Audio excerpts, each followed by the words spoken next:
ગાયના ગૌમૂત્ર અને ઘાસચારોને સ્વચ્છ ઉર્જામાં પરિવર્તિત કરવા એએમસીની પહેલ. અમદાવાદ મ્યુનિસિપલ કોર્પોરેશને બાકરોલ અને દાણીલીમડા ખાતે કરુણા મંદિરોમાં ગાયના ગૌમૂત્ર અને ગાયના ઘાસચારોને સ્વચ્છ ઉર્જામાં પરિવર્તિત કરવા માટે બાયોગેસ પ્લાન્ટની સ્થાપના પૂર્ણ કરી છે. આ પ્લાન્ટ દ્વારા ગાયના ગૌમૂત્ર અને ઘાસચારોને પ્રોસેસ કરીને સ્વચ્છ ઉર્જા ઉત્પન્ન કરવામાં આવશે, જે શહેરની ઉર્જા જરૂરિયાતોને પૂરી પાડવામાં મદદરૂપ થશે. આ પહેલથી શહેરમાં ગ્રીન એનર્જીની દિશામાં મહત્વપૂર્ણ પગલું ઉઠાવવામાં આવ્યું છે.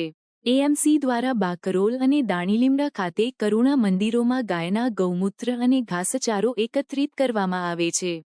આ એકત્રિત સામગ્રીને બાયોગેસ પ્લાન્ટમાં મોકલીને પ્રોસેસ કરવામાં આવે છે, જે સ્વચ્છ ઉર્જા ઉત્પન્ન કરે છે.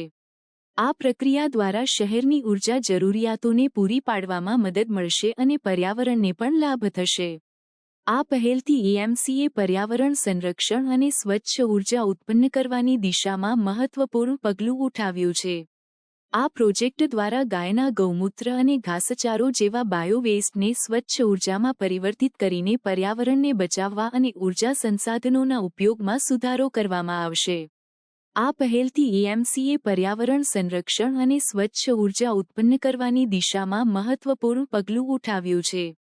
આ પ્રોજેક્ટ દ્વારા ગાયના ગૌમૂત્ર અને ઘાસચારો જેવા બાયોવેસ્ટને સ્વચ્છ ઉર્જામાં પરિવર્તિત કરીને પર્યાવરણને બચાવવા અને ઉર્જા સંસાધનોના ઉપયોગમાં સુધારો કરવામાં આવશે.